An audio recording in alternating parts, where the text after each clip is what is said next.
아직은 반도체보다 낮지만 빠르면 2025년 정도 안에는 시가총액이 아마 역전을 하게 될 거예요. 유망한 산업인 거는 틀림없고요. 차라리 저는 에코프로 BM보다는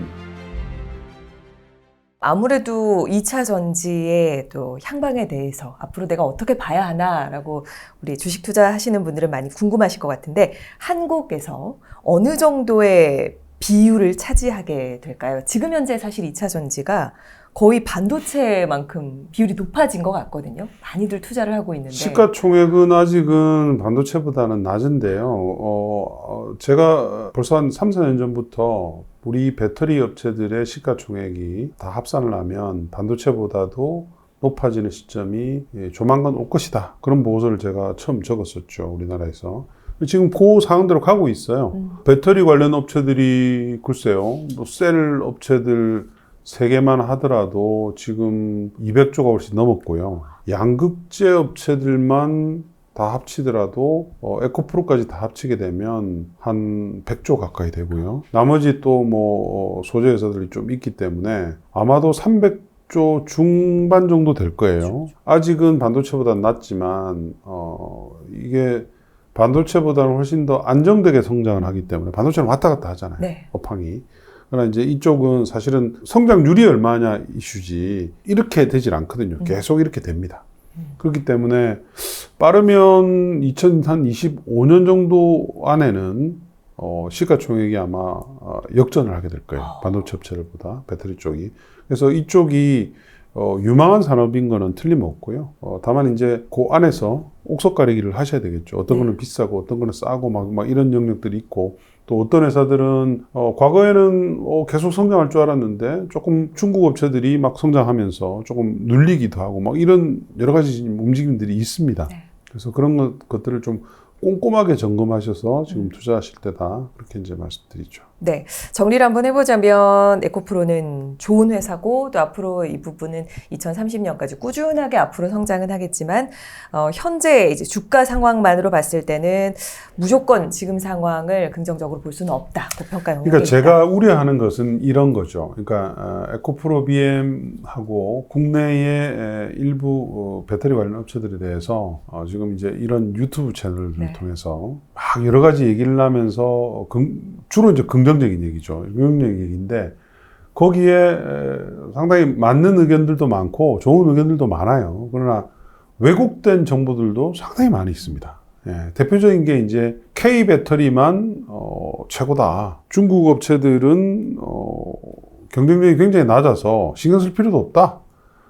그래서 중국 업체들의 배터리를 많이 쓰는 테슬라도 별로다. 뭐부터 시작을 해서 굉장히 많은 왜곡된 정보들이 많이 있어요. 그러니까 그런 정보들을 좀 너무 과잉해서 따라가서 투자를 하시다 보면 나중에 이제 손해는 그 투자들이 보는 거잖아요. 그래서 이제 그런 부분들은 꼭 좀 균형 있게 보시고, 유튜브를 통해서 이 습득한, 뭐 제 얘기도 마찬가지입니다. 습득한 이런 정보들을 그냥 무작정 믿지 마시고 꼭 개별적으로 좀 찾아서 공부하시면서 검증하시면서 자기 돈은 자기가 지켜야 되잖아요. 예. 그래서 제가 이제 말씀드리는 거죠. 우리 이사님의 그 입장을 정말 잘 정리해서 말씀을 해주셔서 와닿았고요. 현재 이 주식을 보유하고 계신 분들이 또 많이 계신단 말이죠. 액션 플랜을 조금 팁을 주시면 좋을 것 같아요. 어느 시점에 또 매수와 매도 요 타이밍을. 네. 일단 에코프로 BM을 보면 저는 이제 뭐 매도 의견이기는 합니다만, 네. 당장 이걸 오늘 안 팔면 내일 뭐 폭락하고 뭐 그런 건 아니죠. 그런 건 아니고 여기서 저는 뭐 추가적인 업사이드가 그렇게 크다고 보진 않는 시각이에요. 그래서 차라리 저는 에코프로 BM보다는 상대적으로 가격 상승이 좀 덜했고, 배터리 안에서 본다면, 그리고 미국의 IRA 보조금을 받아서 굉장히 실적이 예상했던 것보다 많이 증가하는 업체들이 셀 업체들이에요. 그러니까 예를 들면 LG 에너지 솔루션 네. 같은 케이스도 워낙 사실은 아까 얘기하는 PER이 많이 높았는데 IRA 보조금 때문에 그걸 뭐 조 단위로 받거든요. 그래서 2025년 정도 되면 PER이 이것도 20배대로 확 낮아지고요. 네. 삼성 SDI는 지금도 사실은 싸죠. 그렇게 뭐 비싼 회사가 아닙니다. 가치평가로 봤을 때. 뭐 그런 회사들 쪽으로 좀 스위칭하는 전략, 그런 전략이 지금은 좀 더 좋지 않나 이제 그런 생각이 들고요. 나머지 소재나 부품 회사들도 시가총액이 굉장히 싼 회사들이 많이 있어요. 많이 있는데 지금 당장 저희가 파악한 바로는 이 우리나라 배터리 밸류체인 업체들 중에서 사실은 그렇게 실적이 아주 당장 확 눈에 띄게 이런 종목들이 현재로서는 많지는 않은 것 같아요. 2분기까지는. 그래서 지금 너무 이렇게 공격적으로 야 이거 에코프로 BM 이거 뭐 남들이 뭐 10배 가고 뭐 몇십 배 간다는데 지금 당장 사야 되는 거 아니냐 이런 지금 투자는 좀 좋지 않다. 저는 이제 그렇게 보고 있어요. 지금 그 에코프로빔 주가가 이사님께서는 버블이라고 보시나요? 좀 아니면은 저평가라고 보시나요? 버블은 네. 터지면 없어지는 거잖아요. 네. 그러니까 버블은 아니죠, 당연히. 버블은 아니고 고평가 영역이라고 보고 있어요. 예, 제가 보는 20만 원 목표 주가를 넘어서는 시점은 고평가다 이렇게 보고 있고 지금 현재 이 회사가 받고 있는 시가총액은 2030년까지 에코프로 BM이 성장하는 것을 그러니까 별 탈 없이 성장하는 것을 가정을 해서 먼 미래를 땡겨오는 거다. 네. 그렇게 보고 있죠. 그러면 과연 2030년까지 에코프로 BM이 예상했던 대로 그대로 성장할 수 있느냐? 그렇게 될 수도 있겠죠. 그러나 이제 우리가 검증해야 될 여러 가지 사항들이 좀 있고 그런 부분을 봤을 때 지금은 너무 높은 주가다 그렇게 보고 있어요. 그러니까 쉽게 얘기하면 주식시장에는 이제 보통 우리가 실적 나오는 회사들은 PER이라는 것을 기준으로 해서 이제 가치평가를 애널리스트들이 많이 하고 네. 하죠. 뭐 투자가분들도 PER은 많이 아실 거예요. 네. 벌어들인 이익 대비해서 지금 이제 이 회사의 가치, 시가총액이 몇 배이냐, 요런 이제 개념인데요. 에코프로 비행과 유사한 삼원계 양극재를 만드는 업체들이 해외도 있잖아요. 네. 중국에도 있고, 유럽에도 있고, 일본에도 있고. 이런 업체들의 PER이 지금 현재 해외 업체들은 대부분 다 10배대입니다. 10배. 10배, 뭐, 10한 2, 3배, 뭐, 이렇게 하고, 뭐, 이제 이래요. 근데 이 업체들도 작년 상반기까지만 하더라도 굉장히 PR이 높았어요. 한 50배, 뭐 60배, 중국 업체들 뭐 이렇게 됐는데 주가들이 많이 급락을 하면서 10배대 수준에서 왔다 갔다 하고 있죠. 우리나라의 지금 양극재 주가 상승을 이끈 두 종목, 포스코 퓨처엠은 올해 실적 기준으로 보면 100배가 넘고요. 에코프로 BM도 지금 뭐 60배가 넘죠. 네. 근데 에코프로 BM은 단순하게 에코프로 BM만 봐서는 안 돼요. 왜냐하면 에코프로 BM의 양극재를 만드는 사업을 위해서 에코프로라는 위에 있는 지주회사가 또 여러 가지 사업을 하거든요. 그래서 에코프로 BM의 양극재의 가치는 두 개 회사를 사실은 같이 묶어서 봐야 되는데 묶어서 보면 훨씬 더 높은 밸류에이션입니다. 왜냐하면 두 개 합치면 시가총액이 40조가 넘기 때문에. 네. 그래서 어쨌든 뭐 해외 업체들 대비해서 비교하기 힘들 정도로 높은 가치다. 그래서 과연 해외 업체를 대비해서 우리가 높게 받는 건 맞으나 이게 2배 받을 수 있는지 3배 받을 수 있는지 4배 받을 수 있는지 뭐 이런 것들은 사실은 그 개인의 평가 영역이에요. 그러니까 애널리스트도 다 의견이 다르잖아요. 다르고 그러나 저는 지금같이 이렇게 뭐 그 6배 이상 뭐 많게는 뭐 그 7, 8배씩 받는 것은 너무 과잉 유동성이 부른 좀 고평가 구간 아니냐. 그래서 조금 더 냉정하게 바라볼 필요가 있다. 이제 이렇게 보고 있는 거고요. 그 냉정하게 바라볼 필요가 있다는 그런 요인들을 제가 제시를 하고 있죠. 그러니까 그 요인들에 대해서 많은 분들이 공부를 하시면 돼요. 공부를 하셔가지고 나는 저 친구가 보는 그거는 전혀 리스크 포인트가 아닐 것 같아. 그럼 뭐 사시면 되고 그죠? 네. 그러나 저 친구가 바라보는 부분에 대해서는 조금 한번 검증을 해봐야 되겠네. 뭐 이런 판단이 드시면 좀 보셔야 잘 좀 검증을 하셔야 되겠죠. 지금 PER, 그러니까 주가 수익 비율이죠. 그렇죠. 이 부분을 따져봤을 때도 조금 과한 부분이 있다라는 그렇죠. 부분을 그렇기 때문에 지금 현재의 주가는 좀 고평가 영역 안에 들어와 있다라고. 네네. 계속 성장은 하지만 그 성장에 대한 기대를 투자자들이 너무 많이 하고 있다. 이제 그렇게 보는 거고. 네. 그럼 어떤 걸 점검할 거냐. 그걸 이제 제가 제 의견을 말씀을 드리면 시장이 미국 시장만 있는 건 아니잖아요. 네. 우리 업체들이 사실은 미국 시장을 좀 주목하기 시작한 것은 얼마 안 돼요. 왜냐하면 이제 그동안은 테슬라가 미국의 대부분의 전기차를 팔았기 때문에 네. 테슬라는 우리 업체들하고 영향이 그렇게 크진 않습니다. 양극재 업체로 보면 LNF라는 업체가 납품을 하고 있지만 대부분 이제 테슬라의 배터리는 일본의 파나소닉을 통해서 납품을 하고 있기 때문에 우리 업체들한테 미치는 영향이 그렇게 크진 않고요.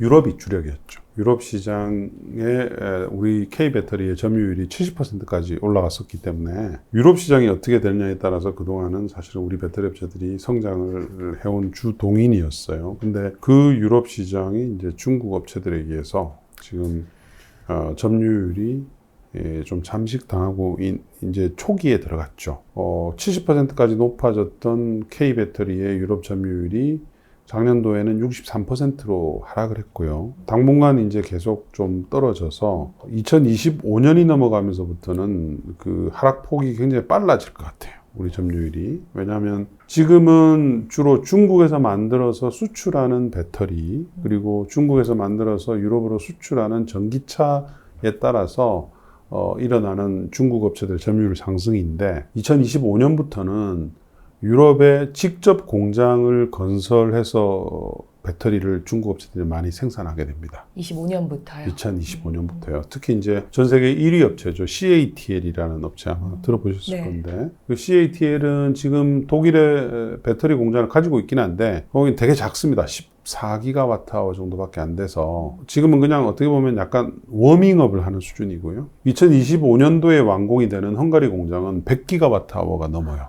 전 세계에서 가장 큰 배터리 공장이죠. 그리고 그것뿐만 아니라 S볼트라든지 인비전이라든지 또는 이브에너지라든지 한 5개 정도의 중국의 상위 배터리 업체들이 유럽에 지금 배터리 공장을 만들고 있습니다. 그뿐만 아니라 그 회사들 따라서 중국의 양극재 업체들 에코프로비엠의 이제 중국에 있는 경쟁자들이죠. 그 업체들도 유럽의 배터리 양극재 공장을 지금 만들기로 확정을 했죠. 네. 그래서 유럽 시장과 그 다음에 이머징 마켓들, 이 미국이 아닌 뭐 동남아라든지 이런 국가들에서도 중국 배터리와 전기차 업체들의 약진이 워낙 강하기 때문에 그동안 사실 우리가 거의 독과점 영역이던 이런 시장들이 중국 업체들에 의해서 잠식을 당하니까 우리가 미국을 완전히 선점을 했고 수성을 한다는 전제하에 하더라도 어느 정도 지금 조금 리스크 포인트가 조금 붉어지고 있는 그런 이제 시점이에요. 근데 이제 투자하시는 분들 중에서 많은 분들은 K 배터리가 최고다. 최고는 맞죠. 최고는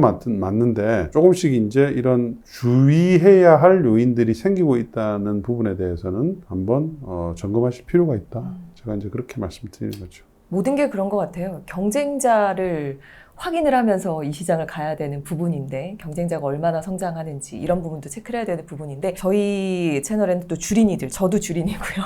주린이 분들이 굉장히 많이 계십니다. 그래서 양극재에 대해서도 한번 짚어주시면 좋을 것 같아요. 네. 양극재는 뭐 배터리가 있으면요. 그러니까 배터리를 만드는 데 들어가는 가장 핵심 소재예요. 그래서 배터리 전체의 이 가격을 100이라고 치면 양극재를 기준으로 봤을 때 최소 30에서 한 40%는 양극재다. 그래서 양극재 업체들이 가장 소중한 업체들은 그렇죠. 확실합니다. 네. 확실하고 또 그 중에서도 차가 멀리 가려면 배터리의 용량이 이제 좋아야 되고 에너지 밀도가 높아야 되고 이런 것들이 있어요.